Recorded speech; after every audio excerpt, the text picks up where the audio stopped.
Brangus Šiluvos piligrimai, laukiame jūsų rugsėjo 11 dieną, atvykstant čia į Šiluvą, į Mergelės Marijos gimimo atlaidus, kur šią dieną melsimės už pašaukimus į kunigystę, vienuolinį gyvenimą, už kunigus, katechetus, vienuolius.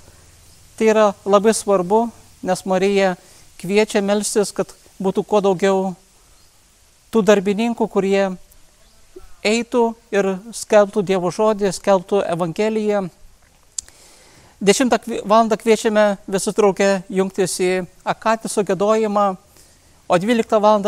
Į šią aikštę kviečiame pagrindiniams šventosioms mišioms. Šiluva tikrai ir savanoriai laukia jūsų išskėstomis rankomis. Atvažiuokit ir melskime, prašykime Dievo malonių savo, kitiems ir visai Lietuvai bei pasauliui.